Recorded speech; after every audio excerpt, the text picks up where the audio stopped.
Aujourd'hui, nous allons analyser les stratégies marketing d'une des plus grandes marques de sportwear du moment. C'est une marque en fait qui existe depuis 1949. C'est une marque qui a été créée en fait en Allemagne dans un garage. C'est une personne, le fondateur de cette marque a commencé dans un garage en créant lui-même ses chaussures et ensuite elle est devenue, voilà, c'est explosé, c'est devenu la marque que l'on connaît tous sous le trait de, non, sur les 3 traits de Adidas. Ensuite, nous allons plonger en profondeur dans la collaboration qui vient de prendre fin entre Adidas et Beyoncé. Nous allons essayer de comprendre pourquoi ça n'a pas fonctionné et je vais également vous donner mon avis par rapport à la question.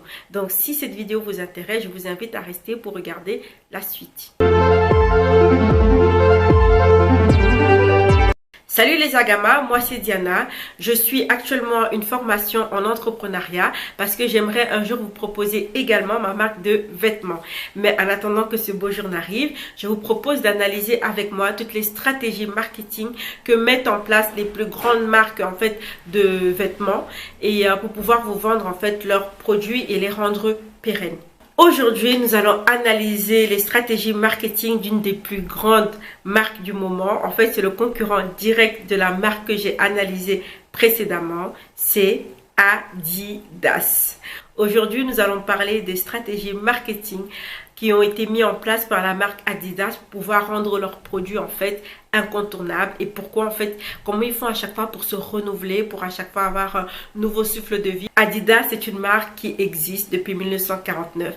Il a été fondé par monsieur Adolf Dassler. Les fondations d'Adidas ont été construites en 1924. En fait, c'était le jeune Adolf Dassler dans le garage de sa mère qui a commencé en fait à fabriquer des chaussures de sport.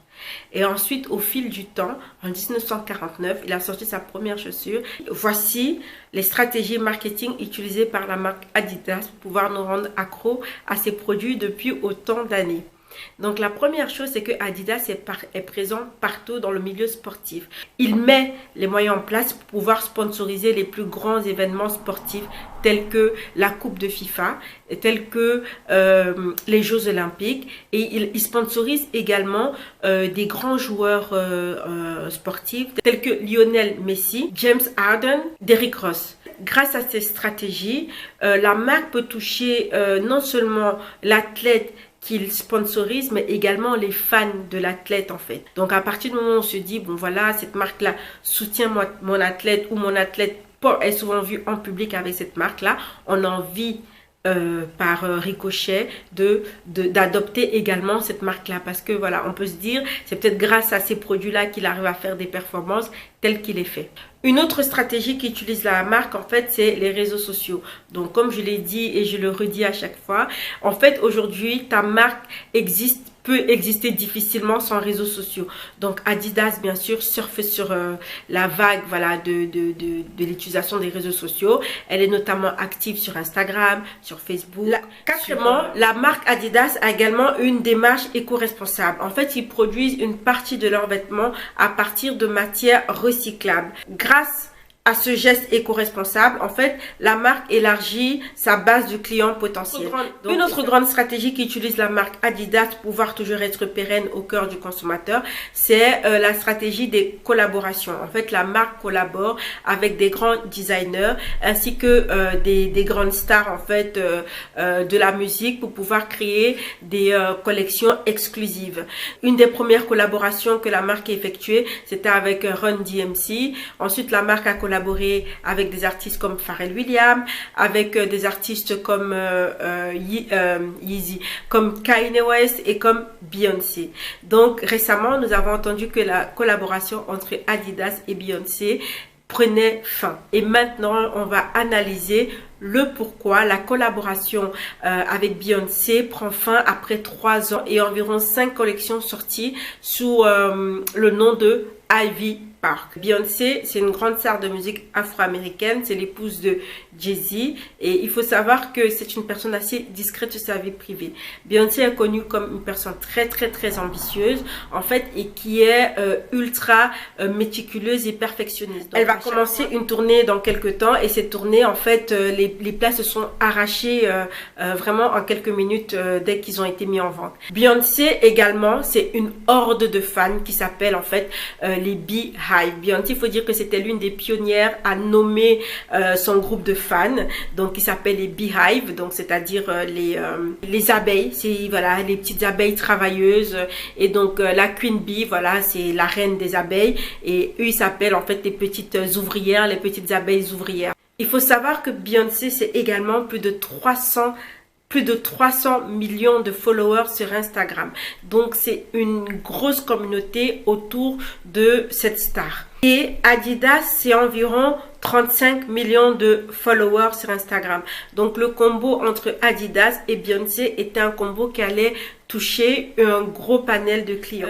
La collaboration a commencé dans les années entre 2019 et 2020. Donc entre 2019, Beyoncé, elle annonce qu'elle va commencer ce partenariat avec Adidas. Et en 2020, ils sortent leur première collection qui était sous le signe de couleur orange et bordeaux. On se rappellera toujours sur les réseaux sociaux avoir vu presque toutes les stars de la télé déballer leur énorme valise qui arrivait avec des pièces sélectionnées exclusivement pour chacune des stars personnellement. Plusieurs influenceurs, plusieurs personnes se sont jetées sur cette collection qui a fait sold out après quelques minutes de mise en ligne. Et ensuite a suivi une collection un peu plus dans les tons beige et marron. Et donc cette collection également a connu un franc succès et les vêtements se sont arrachés en quelques minutes. Donc tous ces éléments cités précédemment font que la marque Ivy Park, la collaboration entre Ivy Park de Beyoncé et Adidas ne pouvait faire que fonctionner. Donc en fait, entre les deux avaient une très grosse audience publique et également tous les deux sont gages de qualité. Je veux dire, Adidas est connu pour sa qualité, pour son innovation, pour son côté avant-gardiste. Beyoncé également est connue justement pour ce côté-là perfectionniste et ce côté innovateur. Je veux dire, au niveau de sa musique, elle innove, de ses clips, voilà, Beyoncé également, voilà, elle lance quand même des modes au niveau de la musique. Quand on parle de Beyoncé, on se souvient de Limonade, voilà, ce concept où elle est en train d'exorciser ses peines de cœur dans cet album visuel. Je veux dire, voilà, il n'y a que Beyoncé pour faire ce genre d'innovation au niveau musical. Donc, la collaboration entre Adidas, qui est très innovateur, et Beyoncé, qui est également dans l'innovation, dans la perfection et dans des produits de qualité, tous les deux. Donc, on se dit, ça ne peut faire que cartonner. Au fil des années, en fait, l'engouement autour de cette marque-là a été beaucoup moindre. Et du coup, on se demande pourquoi cet engouement a diminué. Moi, je vous propose maintenant de passer en fait sous l'angle du marketing mix pour pouvoir en fait analyser le pourquoi, selon moi, la marque n'a pas fonctionné. Donc, je pars du marketing mix qui part du principe qu'il faut avoir le bon produit au bon prix, vendu au bon endroit via voilà, une communication, une bonne communication.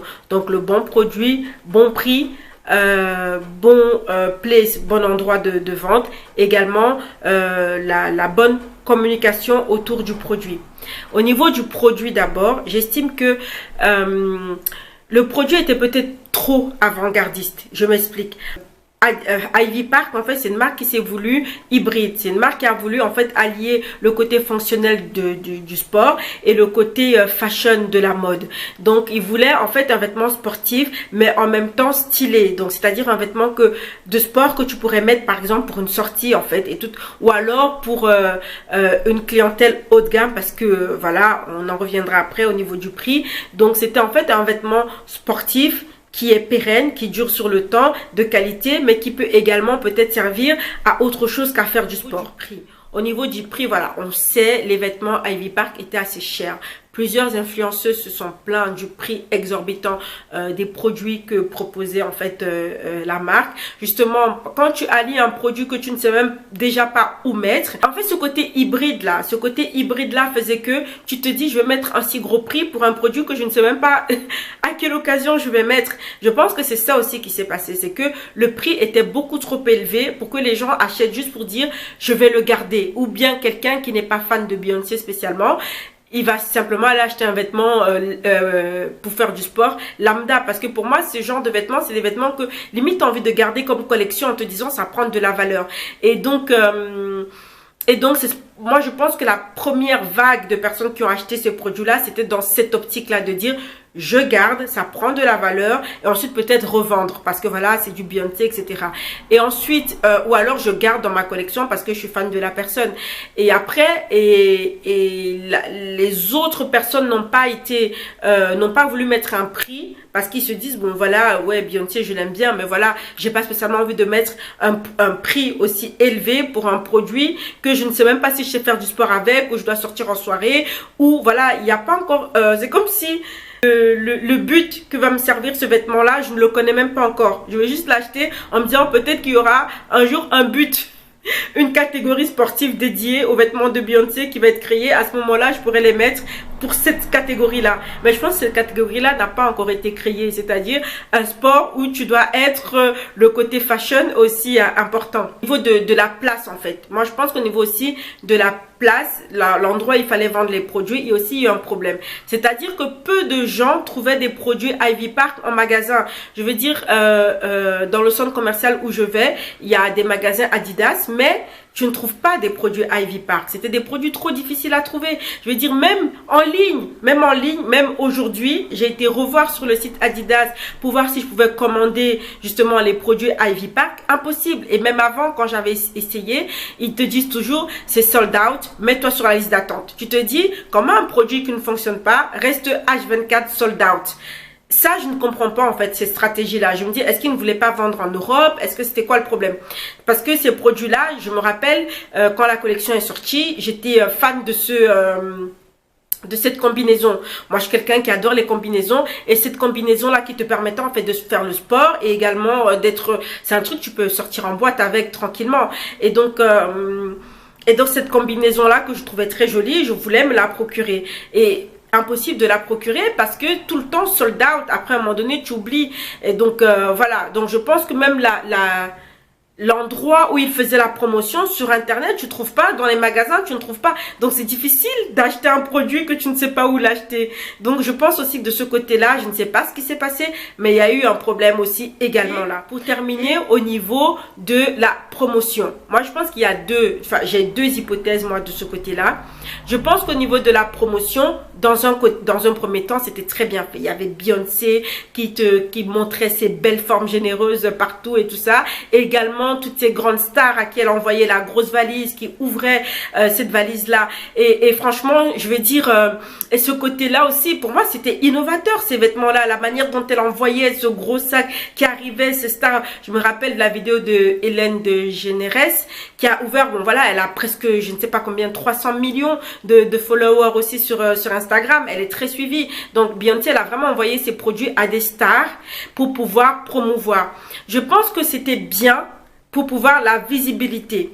Mais par contre, les gens qui étaient visés par ces produits-là, pour moi, ce n'étaient pas les bonnes personnes. Les bonnes personnes auxquelles elle aurait dû envoyer, ça aurait dû être en priorité des sportifs pour pouvoir apporter ce côté crédible à sa marque. Parce que pour moi, c'est un vêtement qui s'adresse au sport, aux sportifs. C'est un vêtement qui a un certain prix. Pour moi, elle aurait dû créer ça exclusivement pour les sportifs de haut niveau. Parce qu'il y a plein de vêtements dessus, sur son site, que je me dis, ben, c'est un vêtement que Serena Williams aurait pu porter pour faire son truc de tennis. Et pour moi, elle aurait dû justement, on aurait dû effacer le côté Beyoncé de cette marque, mais mettre en avant comme si c'est une collaboration entre Beyoncé, Adidas et un autre sportif de haut niveau. Je pense qu'au niveau stratégie, c'est ça qui a manqué. Le côté où un sportif de haut niveau vient valider la marque, vient dire que ah ouais, cette marque en fait elle est également conçue pour pouvoir nous aider au niveau de nos performances. Et je pense que c'est bien de faire de l'envoyer à des stars, etc. Mais c'est pas spécialement des stars qui sont concernées par le milieu qu'elle veut touché en fait par sa marque. Donc et je pense que de ce côté-là aussi, il y a eu une erreur de stratégie. Il aurait fallu en fait au niveau des 4 P, je relève que au niveau de tous ces P-là, il y a eu des bonnes choses certes, mais il y a eu également beaucoup pour moi de loupés ou d'inattention. Par exemple, sur le site internet, il y a un maillot de bain qui est très très joli. Je me suis dit, bah, ce maillot de bain, elle aurait pu faire que cette collection, c'est une collection adressée aux sportifs de haut niveau. La population lambda pouvait se la procurer également, mais elle aurait dû l'adresser aux sportifs de haut niveau. Moi, je me suis dit, ce maillot de bain-là, des nageuses synchronisées, elles auraient pu utiliser ce genre de costume parce que c'est vraiment très joli, très flashy. Et je pense qu'elle aurait dû se consacrer, comme la marque Nike le fait parfois, de se dire, voilà, la chaussure que j'ai créée, c'est la chaussure pour un sportif, pour pouvoir augmenter les performances sportives de quelqu'un.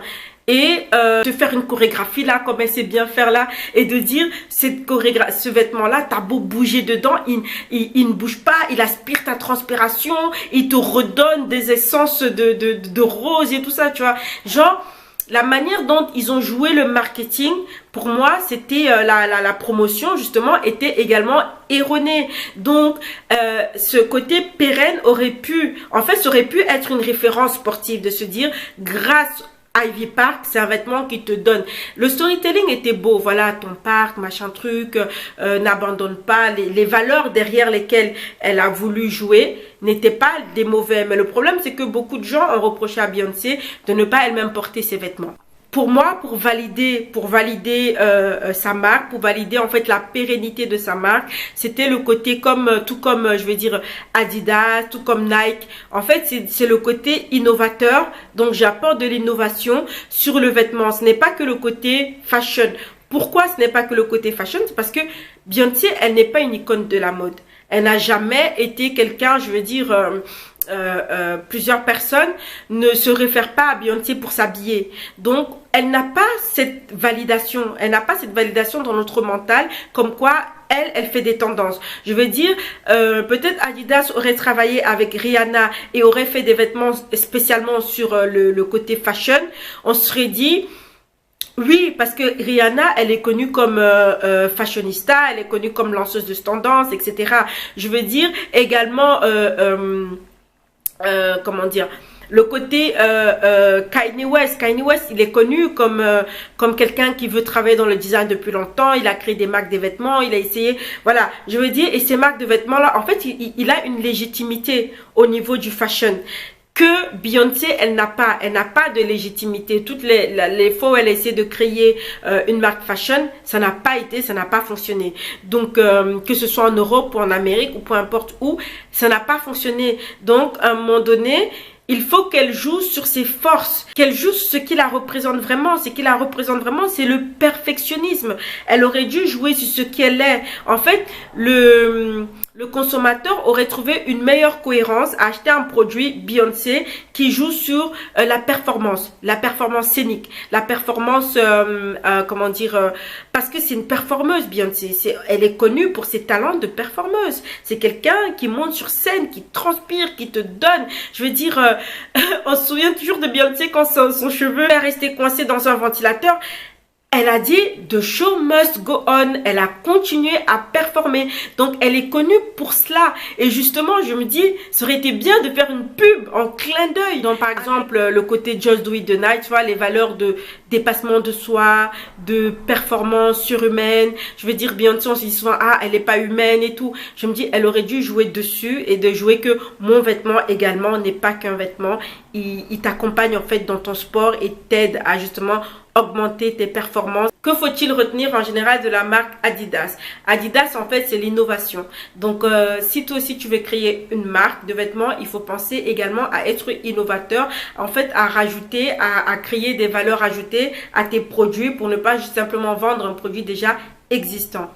Deuxièmement, il faut retenir que de bien s'entourer en fait. Donc, quand tu veux créer une bonne marque, il est important de savoir t'entourer des bonnes personnes. À notre niveau, à mon niveau, par exemple, je sais que je suis pas capable d'aller sponsoriser des événements, mais par exemple, faire des collaborations avec des influenceurs qui accepteraient en fait de promouvoir mes produits. Il faut que tu connaisses le public auquel tu veux vendre ton produit, donc bien connaître le produit. Également, l'endroit, c'est-à-dire, il faut que ce soit facile de trouver tes produits. Il faut pas que ce soit compliqué, que pour acheter il faut trop d'étapes en fait. Voilà, pense au marketing mix quand tu veux créer ta marque. Donc non seulement tu dois avoir le bon produit, il faut que tu le vendes au bon prix, également la bonne le bon biais de promotion. Donc, voilà, c'est tout pour moi pour cette vidéo. N'oubliez pas de liker la vidéo si elle vous a plu. N'oubliez pas de liker également pour me soutenir. Et je vous invite à me dire en commentaire, en fait, la marque que vous aimeriez que j'analyse pour ma prochaine vidéo.